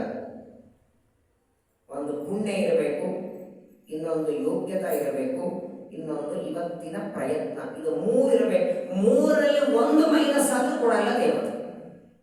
ನಮ್ಮಲ್ಲಿ ಯೋಗ್ಯತೆ ಇರಲಿಲ್ಲ ಅಂದ್ರೆ, ಯೋಗ್ಯತೆಗೆ ಮೀರಿದ್ದನ್ನು ನಾವು ದೇವರ ಹತ್ರ ಬೇಡಿದರೆ 100,000 ವರ್ಷ ತಪಸ್ಸು ಮಾಡಿ, ಪ್ರತಿನಿತ್ಯ ಬೆಳಗ್ಗೆ 6 ಗಂಟೆಗೆ ಸ್ನಾನ ಮಾಡಿ, ರಾಯನಿಗೆ ಒಂದು 108 ಪ್ರದಕ್ಷಿಣೆ ಹಾಕಿ, ಒಂದು ವಾರ 15 ದಿನ ಒಂದನ ರಾಯ ವೃಂದಾವನದಲ್ಲಿ ಮಾತಾಡ್ತಾರೆ, ಏನಪ್ಪ ಕಾರ್ತಿಕ ಮಾಸ ಇಂಥ ಚಳಿಯಲ್ಲಿ ಒಂದು ಬೆಳಗ್ಗೆ ಪ್ರದಕ್ಷಿಣೆ ಆಗ್ತಿದ್ದೆ, ಏನಾದರೂ ವರ ಬೇಕಾ ಅಂತಾರೆ. ಆಗ ರಾಯರಿಗೆ ಕೇಳಿ, ನನ್ನನ್ನು ವಿಶ್ವಾಮಿತ್ರ ವಸಿಷ್ಠ ಮಾಡಿ ಅಂತ ಕೇಳಿ ಮಾಡ್ತಾರ. 15 ದಿನ ಪ್ರದಕ್ಷಿಣೆ ಹಾಕಿದ್ದಕ್ಕೆ ಬೇಕಾದ್ರೆ ರಾಜನಿಗೆ ಸೈಟ್ ಕೊಡುವಂತ ಕೊಡಿಸ್ತೇನೆ. ತಟ್ಟಿ ಕೊಡಿ ಸೈಟ್ ಕೊಡಿಸ್ತಾರೆ, ಬೇಕಾದ್ರೆ ಮನೆ ಕಟ್ಕೊಂಡು ಆರಾಮಿರು ಅಂತಾರೆ ಹೊರತು ವಸಿಷ್ಠ ವಿಶ್ವಾಮಿತ್ರ ಮಾಡುವುದು ಯಾಕಂದ್ರೆ ನನ್ನ ಯೋಗ್ಯತೆ ಅಲ್ಲ. ಯೋಗ್ಯತೆಗೆ ಮೀರಿದ್ದನ್ನ ಯಾಚನೆ ಮಾಡಿದರೆ ಕೊಡೋದಿಲ್ಲ. ಮೊದಲನೇ ಯೋಗ್ಯತೆ ಬೇಕು. ಕೆಲವು ಬಾರಿ ನಾವು ಪಡೆಯೋದಕ್ಕೆ ಯೋಗ್ಯತೆ ಇರುತ್ತೆ, ಆದ್ರೆ ಪುಣ್ಯ ಇರಲ್ಲ. ಯೋಗ್ಯತೆ ಇದ್ದು ಪುಣ್ಯ ಇಲ್ಲದೆ ಇದ್ರೂ ಕೂಡ ನಾವು ಅಪೇಕ್ಷಾ ಪಟ್ಟದ್ದು ಸಿಗಲ್ಲ, ಪುಣ್ಯ ಇಲ್ಲ ಅಂತ. ಕೆಲವು ಬಾರಿ ಯೋಗ್ಯತೆನೂ ಇರ್ತದೆ, ಪುಣ್ಯನೂ ಇರ್ತದೆ, ಇವತ್ತಿನ ನಮ್ಮ ಪ್ರಯತ್ನ ಇರಲ್ಲ. ಮಠಕ್ಕೆ ಬಂದ್ರೆ ನಿನಗೊಂದು 1000 ರೂಪಾಯಿ ದಕ್ಷಿಣೆ ಕೊಡ್ತೇನೆ ಅಂತ, ಆ 1000 ರೂಪಾಯಿ ಪಡೆಯುವ ಯೋಗ್ಯತೆನೂ ಇದೆ, 1000 ರೂಪಾಯಿ ಪಡೆಯುವ ಪುಣ್ಯನೂ ಇದೆ, ಆದ್ರೆ ಮಠಕ್ಕೆ ಬರೋ ಪ್ರಯತ್ನ ನೀವು ಮಾಡಿಲ್ಲ. ಯೋಗ್ಯತಾ ಪುಣ್ಯ ಪ್ರಯತ್ನ. ಶ್ರೀಮದಾಚಾರ್ಯರು ಮಹಾಭಾರತ ತಾತ್ಪರ್ಯದಲ್ಲಿ 22ನೇ ಅಧ್ಯಾಯದಲ್ಲಿ ಪಾಂಡವರು ವನವಾಸದಲ್ಲಿ ಭೀಮಸೇನ ದೇವರು ಹೇಳುವ ಮಾತುಗಳಲ್ಲ, ಅದೇ ಮಾತನ್ನ ಪಾರ್ವತಿ ದೇವಿ ತಮ್ಮ ತಂದೆ ಹೇಳ್ತಾಳೆ. ಪ್ರಪಂಚದಲ್ಲಿ ಕೆಲವರು ಪ್ರಾಚೀನ ಪುಣ್ಯದಿಂದ ಪಡಿತಾರೆ, ಕೆಲವರು ಸ್ವಭಾವದಿಂದ ಪಡಿತಾರೆ, ಕೆಲವರು ಹಠದಿಂದ ಪಡಿತಾರೆ, ಕೆಲವರು ಅನುಗ್ರಹದಿಂದ ಪಡಿತಾರೆ. ಅವರವರ ಸ್ವಭಾವಕ್ಕೆ ತಕ್ಕಂತೆ ಆಗುತ್ತೆ. ಬ್ರಹ್ಮಣಾಚಾಪಿ ಬ್ರಹ್ಮತ್ವಂ ಪ್ರಾಪ್ತಂ ಕಿಲ ತಪೋಬಲ. ಯಾರಿಗೆ ಗೊತ್ತು? ಇವತ್ತಿಲ್ಲ ನಾಳೆ ತಪಸ್ಸು ಮಾಡಿ ಸಿದ್ಧಿಯನ್ನ ಪಡೆದು ರುದ್ರದೇವರು ಬಹಳ ದೊಡ್ಡ ಸ್ಥಾನವನ್ನು ಪಡೆಯಬಹುದು. ಈ ಒಂದು ಕಾರಣಕ್ಕೆ ಅವರನ್ನ ವಿವಾಹ ಮಾಡಿಕೊಳ್ಳೋದು ಬೇಡ ಅಂತ ನೀನು ಹೇಳಿದ್ರೆ ಕೇಳಲ್ಲ ಅಂದ್ರು. ಕೊನೆಗೆ ನೋಡಿ, ಇಷ್ಟು ದಿನ ತಪಸ್ಸು ಮಾಡಿ ಮನೆಗೆ ಬರ್ತಿದ್ದು, ಪ್ರತಿನಿತ್ಯ ಮನೆಗೆ ಬಂದ ಮೇಲೆ ಊಟ ಮಾಡ್ತಿದ್ದು, ತಪಸ್ಸು ಆಗೋವರೆಗೆ ಒಂದೇ ಎಲೆಯನ್ನು ತಿಂದು ತಪಸ್ಸು ಮಾಡಿ ಮನೆಗೆ ಬಂದ ಮೇಲೆ ಊಟ ಮಾಡ್ತಿದ್ದು. ಇವತ್ತು ಹೇಳ್ತಾಳೆ, ಯಾವ ದಿನ ರತಿದೇವಿ ಬಂದು ಕಾಮನನ್ನ ರುದ್ರದೇವರು ಕೊಂದಿದ್ದಾರೆ ಅಂತ ಹೇಳಿದ ಮೇಲೆ ರುದ್ರದೇವರನ್ನ ವಿವಾಹವೇ ನೀವು ಮಾಡಿಕೊಳ್ಬೇಡ ಅಂತ ಯಾವತ್ತು ತಂದೆ ಅಂತ ನೋಡಿ, ಅವತ್ತಿನ ದಿನ ಪ್ರತಿಜ್ಞೆ ಮಾಡ್ತಾಳೆ, ನಾನು ಮನೆಗೆ ಬರಲ್ಲ ಅಂದವರು. ಒಂದೇ ಎಲೆಯನ್ನು ತಿಂತ ತಪಸ್ಸು ಮಾಡ್ತಾ ಕಂಟಿನ್ಯೂ ಆಗಿ ತಪಸ್ಸು ಮಾಡ್ತೇನೆ. ಊಟ ಬಿಟ್ಟರ ಮೈ ಮೇಲಿದು. ಅದೇ ರುದ್ರದೇವರನ್ನ ಮಾಡಕೋ ಅಂದಿನ ಪರವಾಗಿಲ್ಲ, ತಪಸ್ಸು ಮಾಡಿ ಮನೆಗಾದ್ರೂ ಬರ್ತಿದ್ದು. ಬೇಡ ಅಂತ ತಂದೆ ತಡೆದದ್ದಕ್ಕೆ ಇನ್ನೂ ಹೆಚ್ಚಿನ ತಪಸ್ಸನ್ನ ಮಾಡಿ ಆ ರುದ್ರದೇವರನ್ನ ಒಲಿಸಿಕೊಳ್ಬೇಕು ಅಂತ ಬಂದಿದ್ದಾಳೆ. ಹೇಗ್ ಮಾಡ್ತಿದ್ದೆ ನೋಡಿ ತಪಸ್ಸು. ಪ್ರತಿನಿತ್ಯದಲ್ಲಿ ತ್ರಿಸ್ನಾತ, 3 ಹೊತ್ತು ಸ್ನಾನ ಮಾಡ್ತಿದ್ದ. ಬಿಸಿನೀರಿಂದಲ್ಲ, 4 ಸಲ ಮಾಡ್ತೇವೆ. ಒಳ್ಳೆ ಚಳಿಯೊಳಗೆ ಭಯಂಕರವಾದಂತಹ ಬರ್ಫ್ ನೀರು, ಅಲಕರಂದ ನೀರಂತಹ ವಿಶಿಷ್ಟವಾದ ನೀರಿನಿಂದ ತ್ರಿಸ್ನಾತ, ಪಾಟಲಾಪತ್ರ ಭಕ್ಷಕ, ಒಂದೇ ಒಂದು ಎಲೆ ಅದನ್ನ ತಿಂತ 1 ವರ್ಷದವರೆಗೆ ತಪಸ್ಸು ಮಾಡ್ತಾಳೆ. ಅದಾದ ಮೇಲೆ ತಥೋ ಶತಂಚ ಬಿಲ್ವಪತ್ರೇಣ, ಒಂದು ವರ್ಷದವರೆಗೆ ಬಿಲ್ವಪತ್ರ ತಿಂದು ತಪಸ್ಸು ಮಾಡ್ತಾಳೆ. ಕೇವಲ ಅಲಭಕ್ಷ ಶತಂ ಸಾವು, ಆಮೇಲೆ ಕೇವಲ ಗಾಳಿ ಕುಡಿದು ತಪಸ್ಸು ಮಾಡ್ತಾಳೆ. ಒಂದೇ ಒಂದು ಎಲೆ ತಿಂದು, 1 ಹಣ್ಣು ತಿಂದು, ಬರೇ ಗಾಳಿ ಕುಡಿದು, 1 ಭವಸೆ ನೀರು ಕುಡಿದು. ಸರಿಯಾಗಿ ಟೈಮಿಂಗ್ ಸಿಗಲಿಲ್ಲ ಅಂದ್ರೆ ಹೆಂಗಾಗುತ್ತೆ ಗೊತ್ತಲ್ಲ. 8-8:30 ಆದ್ರೂ ತಿಂಡಿ ಸಿಗಲಿಲ್ಲ, ಕಾಫಿ ಸಿಗಲಿಲ್ಲ ಅಂದ್ರೆ 3 ಅಂತಸ್ತಿನ ಮನೆ 3 ಮೇಲೆ ಕೆಳಗಾಗಿರ್ತದೆ. ಪಾರ್ವತಿ ದೇವಿ ನೋಡಿ, ಹೀಗೆ ನಿಮ್ಗ್ಯಾರಾದ್ರೆ ಹೇಳಿದ್ರೆ ಇಷ್ಟೆಲ್ಲ ಘೋರವಾಗಿ 1 ಎಲೆ ತಿಂದು ತಪಸ್ಸು ಮಾಡಿದ್ರೆ ಇಂಥ ಗಂಡ ಸಿಗ್ತಾರೆ ಅಂದ್ರೆ ಆ ಗಂಡನೂ ಬೇಡ, ತಪಸ್ಸು ಬೇಡ, ಏನು ಬೇಡ, ಸುಮ್ಮ ಆರಾಮ್ ಊಟ ಮಾಡ್ಕೊಂಡಿರೋ ಅಂತಿರೋ ಇಲ್ಲೋ. ಯಾರಿಗೆ ಬೇಕ್ರಿ ತಪಸ್ಸು? ಇಂಥದ್ದು ವಿಚಿತ್ರ ನೋಡಿ. 3 ಹೊತ್ತು ಸ್ನಾನವನ್ನ ಮಾಡ್ತಾ ಆ ಅವತ್ತಿನಿಂದ ನಿರಾಹಾರ ತತಸ್ತಾಪಂ ಪ್ರಾಪುಹು ತಪಸೋ ಜನಾಃ. ಆ ಗಿರಿಜಾದೇವಿ ತಪಸ್ಸು ಮಾಡುವುದನ್ನ ನೋಡಿ ಜನರಿಗೆಲ್ಲ ದುಃಖ ಶುರುವಾಯಿತಂತೆ. ಇಷ್ಟು ದಿನಗಳವರೆಗೆ ತಂದೆ ತಾಯಿ ಮಾತ್ರ ದುಃಖ ಪಡ್ತಿದ್ರು, ಊರಲ್ಲಿರುವ ಜನ ಎಲ್ಲ ಅಂತಾರೆ, ಏನಪ್ಪ ನಮ್ಮ ಕಣ್ಣ ಮುಂದೆ ಹುಟ್ಟಿದ ಹುಡುಗಿ ಕೇವಲ ಒಂದು ಮದುವೆಗಾಗಿ ಎಲೆಗಳನ್ನು ತಿಂತ, ಒಣಗಿದ ಎಲೆ ಒಂದೇ ಹಣ್ಣನ್ನು ತಿಂತ, ನೀರನ್ನು ಕುಡಿದ ತಪಸ್ಸು ಮಾಡ್ತಾ ಇದ್ದಾಳೆ. ಇವಳ ಮದುವೆ ಆಗತ್ತೋ ಇಲ್ಲೋ, ರುದ್ರದೇವರು ಬರ್ತಾರೋ ಇಲ್ಲೋ, ಏನಾಗತ್ತೆ? ಎಲ್ಲ ಬಂಧುಗಳು ಬಾಂಧವರು ಊರಿನ ಜನ ಎಲ್ಲ ಬಂದು ವಿಶೇಷವಾಗಿ ಅವಳಿಗೆ ಹೇಳ್ತಾರೆ, ಏನ್ ಮಾಡಬೇಕು ಹೇಳಿ. ಯಾರಾದ್ರೂ ಹೇಳಿದ್ರೆ ಕೇಳಿದ್ರೆ ಮಾತು. ಅಷ್ಟು ಘೋರವಾದ ತಪಸ್ಸು ಬೇಡ ಅಂತಾರೆ. ಆಗಲೇ ಅವಳು ಉಮಾಗಿದ್ದು. ಹೂ ಅಂದ್ರೆ ಒಂದೇ ಎಲೆಯನ್ನ ತಿಂದು ತಪಸ್ಸು ಮಾಡ್ತಾ ಇದ್ದಿ, ಇಷ್ಟು ಕಠಿಣವಾದ ವ್ರತ ಮಾ ಬೇಡ. ಹೂ ಮಾ ಅಂದ್ರೆ ಬೇಡ ಸಂಸ್ಕೃತದಲ್ಲಿ. ಕಠಿಣವಾದ ವ್ರತ ಬೇಡ ಅಂತ ಎಷ್ಟು ತಡೆದರೂ ಕೇಳಿಲ್ಲ. ಊರಿನ ಜನ ಎಲ್ಲ ಬಂದು ಇವಳ ತಪಸ್ಸನ್ನ ನೋಡಿ, ಹೇಗೆ ಧ್ರುವರಾಜರು ತಪಸ್ಸು ಮಾಡ್ತಾ ಇರುವಾಗ ದೇವತೆಗಳೆಲ್ಲ ಹೋಗಿ ಪರಮಾತ್ಮನಿಗಂತಾರೆ, ಸ್ವಾಮಿ ಆ ಮಗು ತಪಸ್ಸು ಮಾಡ್ತಿದೆ, ಅವನಿಗೆ ವರ ಕೊಡೋದಕ್ಕೆ ನೀನು ಹೋಗು. ಧ್ರುವರಾಜರ ತಪಸ್ಸು ನೋಡಿ ದೇವತೆಗಳು ಪ್ರಾರ್ಥನೆ ಮಾಡಿದರು. ಹಿರಣ್ಯಕಶಿಪು ಮಾಡಿದ ತಪಸ್ಸನ್ನ ನೋಡಿ ಬ್ರಹ್ಮದೇವರಿಗಂತಾರೆ, ಸ್ವಾಮಿ ಶೀಘ್ರದಲ್ಲಿ ಹೋಗಿ ವರ ಕೊಟ್ಟು ಬನ್ನಿ. ಹಾಗೆ ಇಲ್ಲೇನಾಗಿದೆ ನೋಡಿ, ರುದ್ರ ಯಾವ ಸತಿದೇವಿ ತಪಸ್ಸು ಮಾಡ್ತಾ ಇರುವಾಗ, ಅರ್ಥಾತ್ ಗಿರಿಜಾ ಪಾರ್ವತಿ ದೇವಿ ತಪಸ್ಸು ಮಾಡ್ತಾ ಇರುವಾಗ ಅವಳ ತಪಸ್ಸನ್ನ ನೋಡಿ ಊರಿನ ಜನರಿಗೆಲ್ಲ ದುಃಖ ಆಯಿತು. ಅತ್ಯಂತ ಕೃಷ ಏನಾಗುತ್ತೆ ಹೇಳ್ರಿ, ಒಂದು ಎಲೆ ತಿಂದ್ರೆ, ಕೇವಲ ಒಂದೇ ಒಂದು ಎಲೆ ಒಂದೇ ಒಂದು ಹಣ್ಣನ್ನು ತಿಂದು ತಪಸ್ಸು ಮಾಡ್ತಿದ್ರೆ ದೇಹದ ಗತಿ ಏನು, ಆರೋಗ್ಯದ ಗತಿ ಏನು? ಅಷ್ಟು ಕಠಿಣವಾಗಿ ಒಂದು ಗಿಡದ ಕೆಳಗೆ ಕೂತ್ಕೊಂಡು ಆ ಸತಿದೇವಿ ತಪಸ್ಸು ಮಾಡ್ತಾ ಇರುವಾಗ ರುದ್ರದೇವರ ಆಲೋಚನೆ ಮಾಡ್ತಾರೆ, ಅಲ್ಲ ಇವಳು ಇಷ್ಟು ಘೋರವಾಗಿ ಮದುವೆಗಾಗಿ ತಪಸ್ಸು ಮಾಡ್ತಿದ್ದಾಳೆ, ಇವಳ ಅಭಿಪ್ರಾಯ ಏನಿದೆ ತಿಳ್ಕೊಂಡು ಬರೋಣ ಅನಿಸ್ತವರಿಗೆ. ಒಂದೇ ಎಲೆ ತಿಂದು ಒಂದೇ ಹಣ್ಣು ತಿಂದು ಕೇವಲ ನೀರು ಕುಡಿದು ಕೇವಲ ಗಾಳಿ ಕುಡಿದು ಥಂಡಿಯೊಳಗೆ 3 ಹೊತ್ತು ಸ್ನಾನ ಮಾಡಿ ತನ್ನನ್ನ ವಿವಾಹ ಮಾಡಿಕೊಳ್ಳಬೇಕು ಅಂತ ತಪಸ್ಸು ಮಾಡ್ತಾ ಇರುವಂತಹ ಗಿರಿಜಾದೇವಿಯನ್ನು ನೋಡಬೇಕು ಅಂತ ಒಬ್ಬ ಬ್ರಹ್ಮಚಾರಿಯ ವೇಷ ಹಾಕೊಂಡು ಬಂದರು. ಕೈಯಲ್ಲಿ ತ್ರಿಶೂಲ ತಗೊಂಡು ಬರಲಿಲ್ಲ. ತ್ರಿಶೂಲ, ಡಮರು, ಹಾಮು, ಜಟೆ ಏನಿಲ್ಲ. ರುದ್ರದೇವರು ತಮ್ಮ ವೇಷವನ್ನ ಮುಚ್ಚಿ ಹಾಕಿ ಒಂದು 8 ವರ್ಷದ ಬ್ರಹ್ಮಚಾರಿಗೆ ಏನಿರ್ತದೆ, ಒಂದು ಕೈಯಲ್ಲಿ ದಂಡ ಇರ್ತದೆ, ಇನ್ನೊಂದು ಕೈಯಲ್ಲಿ ಭಿಕ್ಷಾ ಪಾತ್ರೆ ಇರ್ತದೆ, ಕಾಲಲ್ಲಿ ಚಪ್ಪಲಿ ಇರ್ತದೆ, ಕೌಪಿನ ಹಾಕೊಂಡಿರ್ತಾನೆ, ಅಚಿನ ದಂಡ ಕಮಂಡಲು ಮೇಘಲ ರುಚಿರ ಪಾವನ ವಾಮನ ಮೂರ್ತಾನೆ. ಹೇಗಿರ್ಬೇಕು ಬ್ರಹ್ಮಚಾರಿಗಳು?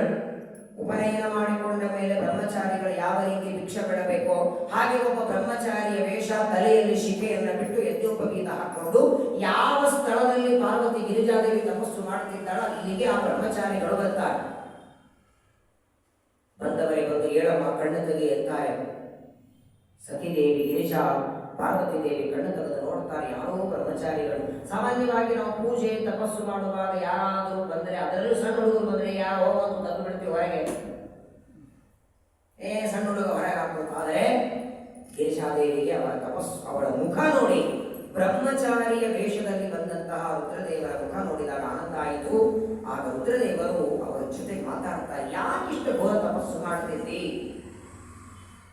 ಅವಳ ಮನಸ್ಸಿನಲ್ಲಿ ಗಿರಿಜಾ ಪಾರ್ವತಿಯ ಮನಸ್ಸಿನಲ್ಲಿ ರುದ್ರದೇವರ ಬಗ್ಗೆ ಕೆಟ್ಟ ಭಾವನೆ ಬರಬೇಕು ಅಂತ ರುದ್ರದೇವರ ಬಗ್ಗೆ ಹೇಳ್ತಾರೆ, ತಮ್ಮ ಬಗ್ಗೆ ತಾವು ಹೇಳ್ಕೊತಾರೆ.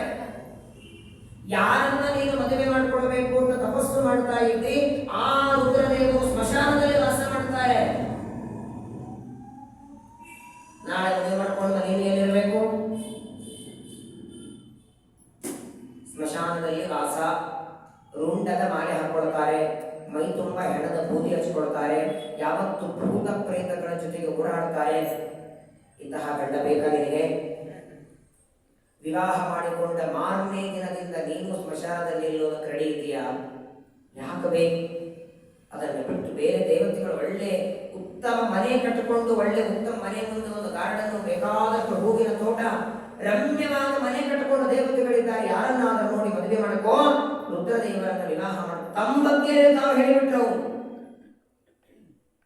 ಅಂದ್ರೆ ಇವಳು ಈ ತಪಸ್ಸಿನಿಂದ ದೂರ ಆಗಲಿ, ಕಠಿಣವಾದ ತಪಸ್ಸು ಮಾಡುವುದು ಬೇಡ, ಇವಳ ತಲೆಯಲ್ಲಿ ವಿವಾಹದ ವಿಚಾರ ಬಂದದ್ದು ದೂರ ಆಗಲಿ ಅಂತ ರುದ್ರದೇವರು ತಮ್ಮ ಬಗ್ಗೆ ಅವಳಿಗೆ ಕೆಟ್ಟ ಭಾವನೆ ಬರುವಂತೆ ಹೇಳ್ತಾರೆ. ಆದರೆ ಇದಕ್ಕೆ ವಿಪರೀತವಾಗಿ ಬಂದವರು ಒಬ್ಬ ಬ್ರಹ್ಮಚಾರಿ ಅಂತ ತಿಳ್ಕೊಂಡು, ಅದು ಬಂದದ್ದು ರುದ್ರದೇವರು ಅಂತ ಗೊತ್ತಿಲ್ಲ, ಒಬ್ಬ ಬ್ರಹ್ಮಚಾರಿ ಯಾರೋ ಬಂದು ರುದ್ರದೇವರ ಬಗ್ಗೆ ಮಾತಾಡಿದ್ದಕ್ಕೆ ಕೋಪ ಬಂದಂತೆ. ಯಾರಿಗೆ?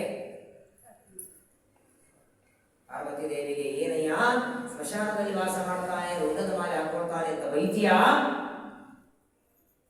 ಯಾಕೆ ರುದ್ರದೇವರು ಸ್ಮಶಾನದಲ್ಲಿ ಯಾಕೆ ಇರ್ತಾರೆ ಗೊತ್ತಾ ನಿಮಗೆ? ಯಾಕಿರ್ತಾರೆ? ಮನೆ ಇಲ್ಲ ಅವ್ರಿಗೆ ಕೈಲಾಸದಲ್ಲಿ, ರಮ್ಯವಾದ ಮನೆ ಇದೆ. ಮತ್ತೆ ರಜತ ಪರ್ವತ, ಕೈಲಾಸ ಪರ್ವತದಲ್ಲಿ 11 ಮನೆಗಳನ್ನ ಬ್ರಹ್ಮದೇವರು ಕೊಟ್ಟಿದ್ದಾರೆ. ಹಾಗಿದ್ರೂ ಕೂಡ ಯಾಕವರು ಸ್ಮಶಾನದಲ್ಲಿ ವಾಸ ಯಾಕೆ, ರುಂಡದ ಮಾಲೆ ಯಾಕೆ, ಭಸ್ಮ ಯಾಕೆ, ಇದಕ್ಕೆ ಒಂದು ಕಾರಣ ಇದೆ. ಸ್ಕಂದ ಪುರಾಣ ತಿಳಿಸುತ್ತದೆ. ನಾಳೆ ದಿನ ಗಿರಿಜಾ ಕಲ್ಯಾಣದ ಪ್ರವಚನದ ಕೊನೆಯ ದಿನ, ಮಂಗಳದ ದಿನ.